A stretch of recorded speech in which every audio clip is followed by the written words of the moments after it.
año litúrgico de don Próspero Gueranger, 7 de diciembre, San Ambrosio, obispo y doctor de la Iglesia. Figura este santo pontífice dignamente al lado del gran obispo de Mira, aquel confesó en Nicea la divinidad del Redentor de los hombres. Este fue en Milán, en blanco del furor de los arianos, y con su indomable valor venció a los enemigos de Cristo. Él pudo unir su voz de doctor a la de San Pedro Crisólogo y anunciarnos las grandezas y humillaciones del Mesías. Es tan grande la gloria de Ambrosio como doctor que, entre las 4 brillantes lumbreras de la Iglesia latina, que van como ilustres doctores al frente del cortejo de los sagrados intérpretes de la fe, figura este glorioso obispo de Milán, completando con Gregorio, Agustín y Jerónimo ese místico número. El honor de ocupar Ambrosio tan noble lugar en estos días lo debe a la antigua costumbre de la Iglesia, que en los primeros siglos excluía de la Cuaresma las fiestas de los santos. El día de su salida de este mundo y de su entrada en el cielo fue el de 4 de abril. Ahora bien, ese aniversario se halla casi siempre dentro de la Santa Cuaresma. Hubo pues que escoger otro día del año, y era el 7 de diciembre el que por sí mismo se recomendaba para celebrar dicha fiesta, por ser el aniversario de su ordenación episcopal. Por lo demás, el recuerdo de Ambrosio es uno de los más dulces aromas que embalsaman el camino que conduce a Belén, porque ¿cuál más glorioso y encantador que el de este santo y amable obispo, que supo unir la fuerza del león a la dulzura de la paloma? En vano pasaron los siglos sobre su memoria, solo consiguieron hacerla más viva y añorada. ¿Cómo podríamos olvidar al joven gobernador de Liguria y Emilia, tan prudente, tan culto, que hace su entrada en Milán, todavía simple, catecúmeno, y de repente se ve elevado por aclamación del pueblo fiel a la silla episcopal de aquella gran urbe?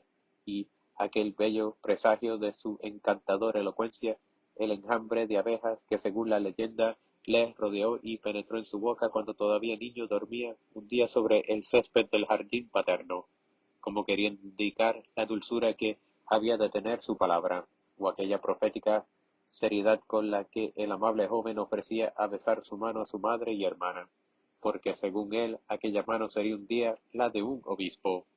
Pero cuántas luchas aguardaban al neófito de Milán, una vez regenerado en las aguas del bautismo y consagrado sacerdote y obispo.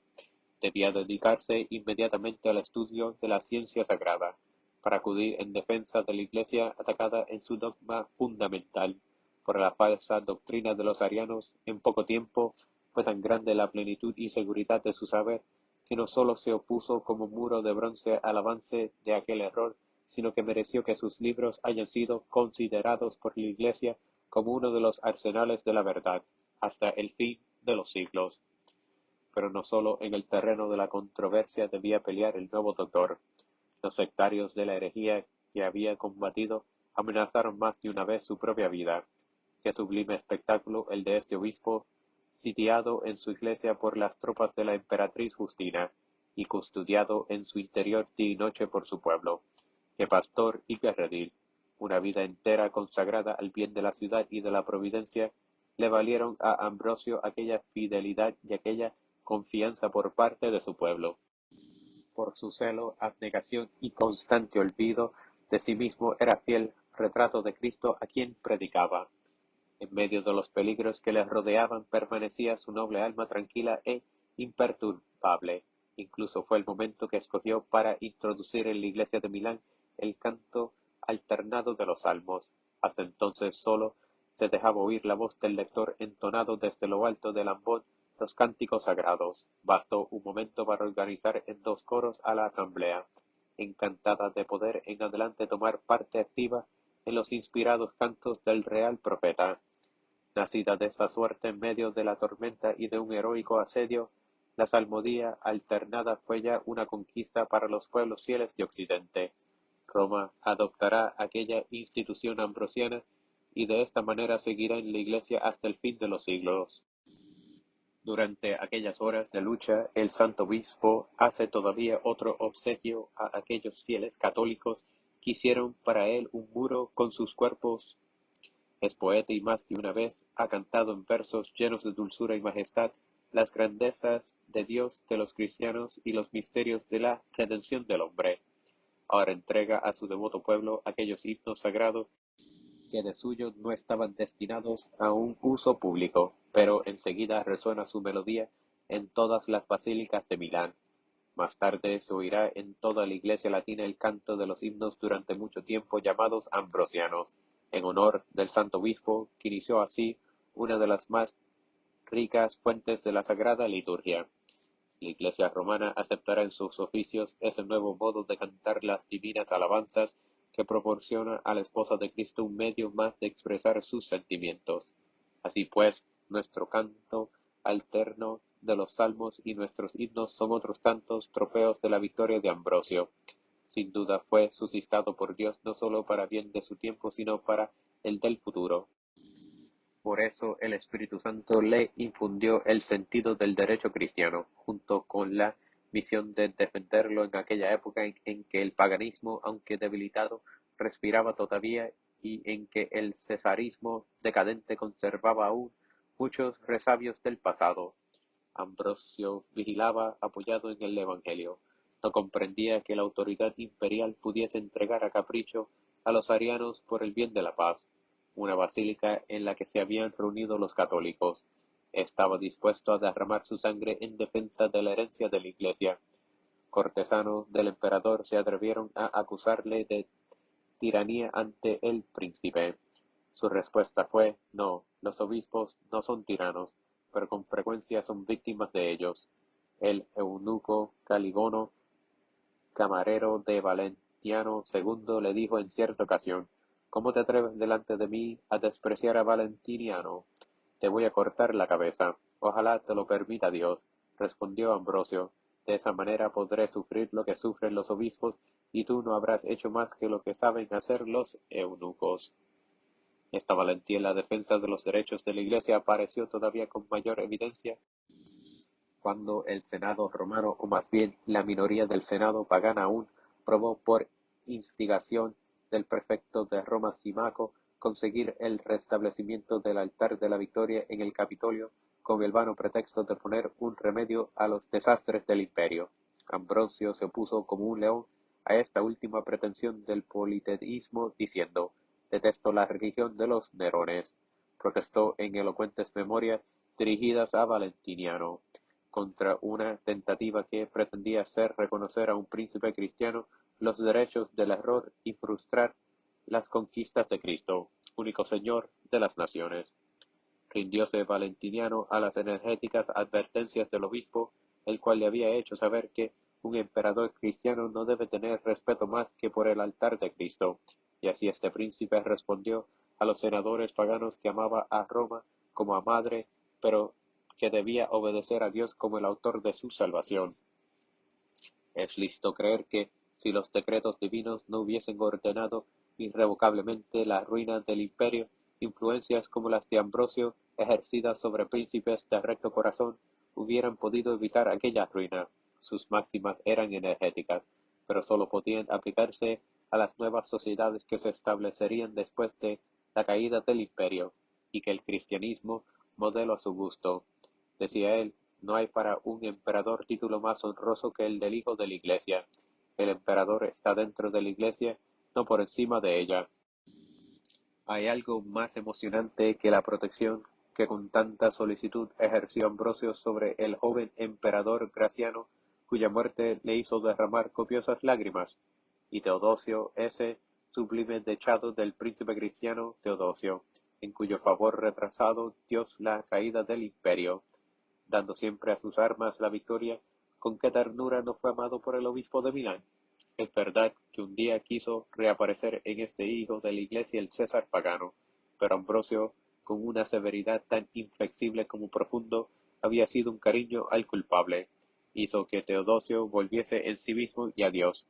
Cierto, dijo el santo obispo en el elogio fúnebre de tan grande príncipe, he amado a este hombre que estimaba más a quien le reprendía que a sus aduladores. Supo arrojar por tierra todas las insignias de su dignidad imperial.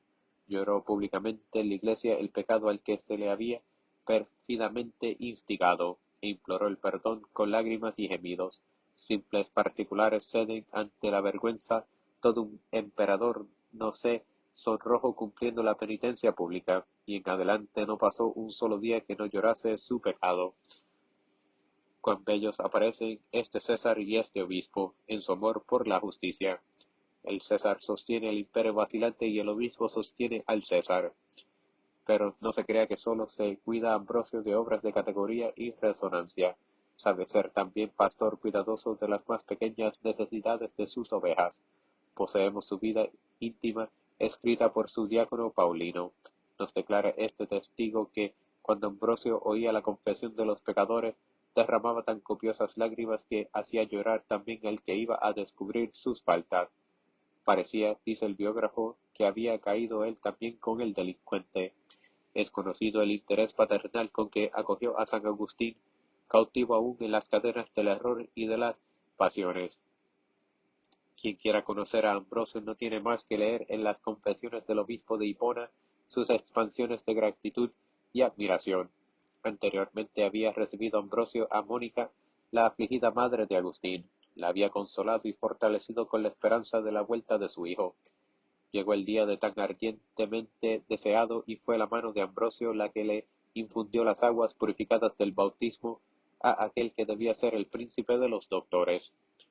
Un corazón tan fiel en sus afectos no podía dejar de derramarse sobre sus propios familiares.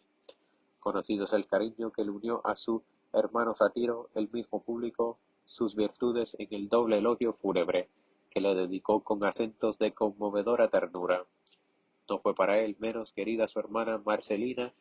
La noble Patricia había despreciado el mundo y sus placeres desde la más tierna edad. Vivía en Roma en el seno de su familia, bajo el velo de las vírgenes, que había recibido de manos del Papa Liberio. Pero el cariño de Ambrosio no conocía distancias. Sus cartas iban a buscar a la sierva de Dios en su misterioso retiro. No ignoraba él su celo por la Iglesia y el ardor con que se asociaba a todas las obras de su hermano. Conservamos todavía muchas de las cartas que le dirigía. Es ya emocionante el solo encabezamiento de ellas. El hermano a la hermana, o también a mi hermana Marcelina, para mí más querida que mis ojos y mi vida. Viene luego el texto de la carta, rápido, animado, como las luchas que describe. Una de ellas la escribió en los momentos en que bramaba la tempestad, cuando el valeroso obispo se hallaba sitiado en la basílica por las tropas de la emperatriz Justina. Sus discursos al pueblo milanés, sus éxitos con sus desgracias, los sentimientos heroicos de su temple de obispo, todo se halla retratado en estas fraternales comunicaciones. Todo revela en ellas la fuerza y la santidad del lazo que une a Ambrosio y Marcelina. La basílica ambrosiana conserva todavía el sepulcro de ambos hermanos. Sobre uno y otro se ofrece diariamente el santo sacrificio de la misa. Así fue Ambrosio. De él dijo Teodosio un día: no hay más que un obispo en el mundo. Alabemos al Espíritu Santo que quiso ofrecernos tan sublime modelo y pidamos al Santo Pontífice se digne hacernos partícipes de aquella fe viva y ferviente amor hacia el misterio de la encarnación divina, que se manifiesta en sus dulces y elocuentes escritos.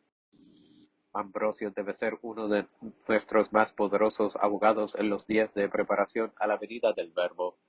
Su devoción a María nos enseña también cuál debe ser nuestro amor y admiración para con la Virgen bendita.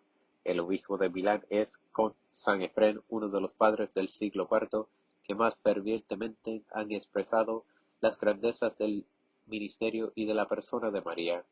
Todo lo conoció, lo sintió y lo declaró. La excepción de María de toda mancha de pecado, la unión con su Hijo al pie de la cruz para la salvación del género humano, la primera aparición de Jesús resucitó a su madre, y a otros muchos puntos en los que Ambrosio se hace eco de una creencia anterior, y que le colocan en primera fila entre los testigos de la tradición sobre los misterios de la Madre de Dios. Esta tierna predilección por María explica su entusiasmo por la virginidad cristiana de la que es especial doctor. Ninguno entre los padres le igualó en la gracia y elocuencia con que supo ensalzar la dignidad y dicha de las vírgenes. Dedicó 4 de sus obras a glorificar este sublime estado cuya imitación trataba de enseñar nuevamente el paganismo en su ocaso, con la institución de las vestales que en número de 7 y colmados de honores y riquezas eran declaradas libres después de cierto tiempo. Opóneles Ambrosio el innumerable enjambre de vírgenes cristianas, que embalsamaban el mundo entero con el perfume de su humildad, constancia y abnegación. Pero sobre este tema su palabra era más sugestiva que sus escritos, pues sabe por relatos contemporáneos que en las ciudades que visitaba o donde dejaba oír su voz, las madres retenían a sus hijas en su casa por miedo a que la palabra de tan santo e irresistible seductor las convenciera a no aspirar más que a las bodas eternas. Vida. Nació Ambrosio en la primera mitad del siglo IV. Su padre era prefecto de la Galia Cisalpina. Educóse en Roma en las artes liberales y se le encomendó el gobierno de las provincias de Liguria y Emilia, hallándose en la Basílica de Milán con el objeto de salvaguardar el orden en la elección del obispo. Un niño gritó: Ambrosio obispo. El grito fue repetido por toda la muchedumbre y el emperador, halagado al ver elegido para obispo a uno de sus prefectos, le animó a aceptar. Obispo ya, fue campeón intrépido de la fe y de la disciplina eclesiástica. Convirtió a muchos arianos a la verdad y bautizó a San Agustín. Consejero y amigo del emperador Teodosio, no dudó en imponerle una pública penitencia con motivo de la matanza de Tesalónica. Murió en Milán el 4 de abril de 397. San Ambrosio es uno de los 4 grandes doctores de la Iglesia latina. Aunque indignos te alabamos, oh inmortal Ambrosio, proclamamos los dones maravillosos con que te dotó el Señor. Por tu celestial doctrina eres luz de la Iglesia y sal de la tierra. Eres pastor vigilante, padre afectuoso, invicto pontífice. Como supo amar tu corazón a Jesús, a quien esperamos. Con qué indomable valor y exposición de tu vida te opusiste a los blasfemos del Verbo divino. Con razón mereciste que la Iglesia te escogiera para iniciar todos los años al pueblo cristiano en el conocimiento del que es su Salvador y su Jefe. Haz pues que penetren en nuestros ojos los rayos de la verdad que aquí abajo esclareciste. Haz que guste nuestro paladar el malefluo sabor de tu palabra. Infunde en nuestros corazones el verbo amor de Jesús que se aproxima por momentos. Haz que, como tú, sepamos defender su causa con energía contra los enemigos de la fe, contra los espíritus de las tinieblas, contra nosotros mismos. Haz que ceda todo, que desaparezcan todos los obstáculos, que toda rodilla se doble y todo corazón se declare vencido ante Jesucristo, Verbo eterno del Padre, Hijo de Dios e Hijo de María, nuestro Redentor, nuestro Juez, nuestro Soberano. Oh glorioso Ambrosio, humíllanos como humillaste a Teodosio. Levántanos contritos y arrepentidos como a él le levantaste con tu pastoral caridad. Ruega por el sacerdocio católico del que eres gloria eterna. Pide a Dios para los sacerdotes y obispos de la Iglesia esa humilde e inflexible fortaleza con la que deben resistir a los poderes seculares, cuando abusan de la autoridad que Dios ha puesto en sus manos. Haz que sea su frente, como dice el Señor, dura como el diamante, que sepan oponerse como un muro para la casa de Israel, que consideren como el mayor honor y su mejor suerte el poder exponer sus bienes, su tranquilidad y su vida en favor de la libertad de la esposa de Cristo. Campeón esforzado de la verdad, ármate de ese látigo vengador que te ha dado la Iglesia como atributo y arroja fuera del redil de Jesucristo a esos restos inmundos del arianismo que aparecen aún en nuestros días con diversos nombres. Haz que no sean más atormentados nuestros oídos por las blasfemias de esos hombres soberbios que se atreven a medir por su talla, a juzgar, absolver y condenar como a un semejante suyo al Dios temible que les creó y que sólo por amor a su criatura se dignó descender y acercarse al hombre, a un trueque de ser por él despreciado. Aleja de nuestras almas, oh Ambrosio, esas cobardes e imprudentes teorías que hacen olvidar a muchos cristianos que Jesús es Rey de este mundo, induciéndolos a creer que una ley humana que reconociese iguales derechos al error y a la verdad podría ser lo más perfecto para las sociedades. Haz que comprendan como tú que si los derechos del Hijo de Dios y de su Iglesia pueden ser a veces atropellados, no por eso dejan de existir, que la convivencia de todas las religiones con unos mismos derechos es el insulto más cruel para aquel a quien ha sido dado todo poder en el cielo y en la tierra, que las sucesivas catástrofes de la sociedad son la respuesta que Dios da desde lo alto del cielo a los que desprecian el derecho cristiano, ese derecho que Él conquistó muriendo en la cruz por los hombres. Finalmente, que si no depende de nosotros el restaurar ese sagrado derecho en las naciones que te han tenido la desgracia de rechazarlo, tenemos con todo eso la obligación de confesarlo con valentía, so pena de ser cómplices de los que no quisieron que Jesús reinara sobre ellos.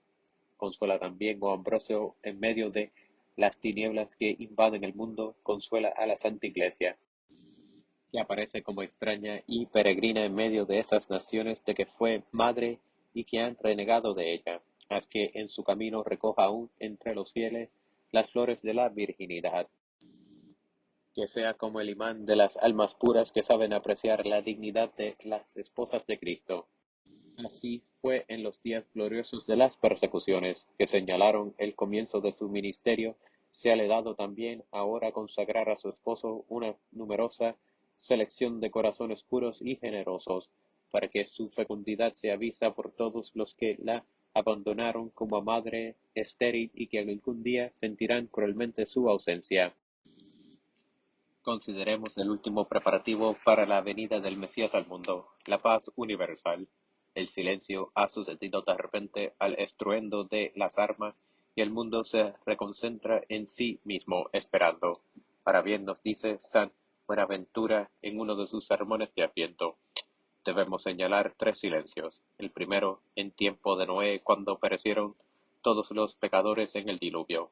El segundo, en tiempo de César Augusto, cuando quedaron sometidas todas las naciones. Finalmente, el tercero, que se hará a la muerte del Anticristo, cuando se conviertan todos los judíos. Oh Jesús, Rey pacífico, es tu deseo que al bajar a la tierra esté en paz todo el mundo. Lo anunciaste ya por el salmista tu abuelo, según la carne, cuando hablando de ti dijo, hará cesar la guerra en todo el mundo, quebrará el arco, destruirá las armas y arrojará al fuego los escudos. ¿Qué quiere decir todo esto, oh Jesús, sino que al hacer tu visita te gusta hallar corazones atentos y silenciosos? Antes de acercarte a un alma tienes por costumbre conmoverla misericordiosamente, como hiciste con el mundo antes de aquella paz universal. Luego le concedes la paz y por fin tomas posesión de ella. Ven pues a someter cuanto antes a nuestras rebeldes potencias, a humillar el orgullo de nuestra alma, a crucificar nuestra carne y animar la flojera de nuestra voluntad para que tu entrada en nosotros sea solemne como la de un conquistador en una plaza fuerte redendida tras largo asedio. Oh Jesús, príncipe de la paz, concédenos esa paz.